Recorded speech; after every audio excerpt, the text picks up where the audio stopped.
consider the following line integral. I have some path on the xy plane, we'll call it c, and I have an underlying force, F, which is m comma n. We now know that this line integral represents work, and it has three possible representations. Either this form, f dot t ds, where that's the arc length parameter, and f dot dr. All three of these will produce the same answer. It depends on how the problem is set up. We also know that if we have a closed loop, that all three of these, again, will be equal over the closed loop.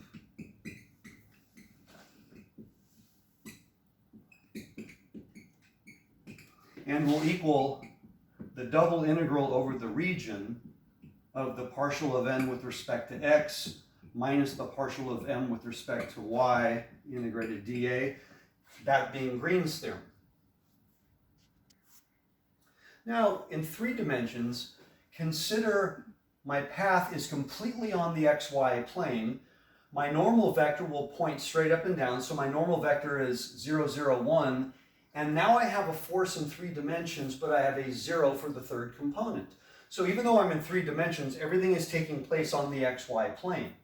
If you look at this and you see that the curl of f dotted with n is simply nx minus my.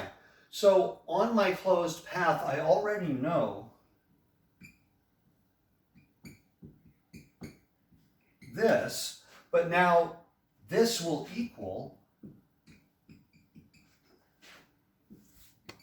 curl of f dotted with n dA, which is simply the double integral, again, of nx minus my dA. So right now, even though my graph is purely 2-dimensional, it lives in 3 dimensions. So I'm starting to see a 3-dimensional version of Green's theorem right here. Again, my force is 3-dimensional, but it lives completely on the xy plane. My curve is 3-dimensional, but lives completely on the xy plane. So this takes on a new meaning. So now what we wanted to see is what happens if my curve lives actually in 3 dimensions.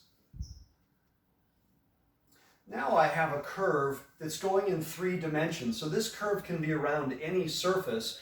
It's on a plane, but the plane is not the xy plane anymore. And now I'm going to consider a force that actually has an m and a p that are not 0. Now we already know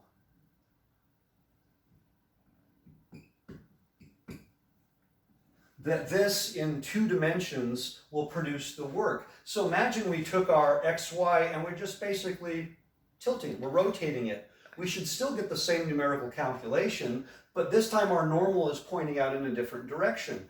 So just like before, we can equate this then to the double integral of the curl of f dotted with n, but not integrated over the area in the xy plane anymore, now integrated over the tilt, which we know is the surface area.